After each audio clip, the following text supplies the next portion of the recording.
ധനഞ്ജയ് ശങ്കറിന്റെ ഭയം ഭക്തി ബഹുമാനം ബബ്ബ ഓഫ് കോഴ്സ് ദിലീപിന്റെ ഒരു കംബാക്ക് മൂവിയാണ്.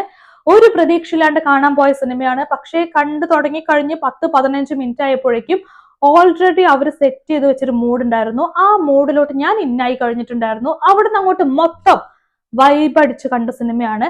അതായത് ഒരു കഥയും പ്രത്യേകിച്ച് പറയാനില്ല, ഒരു ലോജിക്ക് നോക്കേണ്ട ആവശ്യമില്ല. അവര് പറയുന്ന പോലെ നോ ലോജിക് ഓൺലി മാഡ്നെസ് എന്ന് പറയുന്ന സംഗതി ഉണ്ട്. അത് മാത്രം ഇതിനകത്ത് നോക്കിയാൽ മതി. കുറെ പേരുടെ വട്ട് കഥാപാത്രങ്ങൾ, കുറെ വട്ട് പരിപാടികൾ, പക്ഷെ കണ്ടിരിക്കാൻ നൈസാണ്. വിഷ്വലി റിച്ച് ആയിട്ട് അങ്ങോട്ട് ചെയ്തു വെച്ചു. നമ്മുടെ തമിഴിലെ അജിത്തിന്റെ ഗുഡ് ബാഡ് അഗ്ലി പോലത്തെ സിനിമയില്ലേ, അതുപോലെയുള്ള സിനിമയാണിത്. അതേപോലെ പറയത്തക്ക ഒന്നുമില്ലാണ്ട് ചുമ്മാ ഇങ്ങനെ കണ്ടിരിക്കാൻ പറ്റിയ ഒരു വൈബിൽ ഇങ്ങനെ കണ്ടിരിക്കാൻ പറ്റിയ സിനിമയാണ്.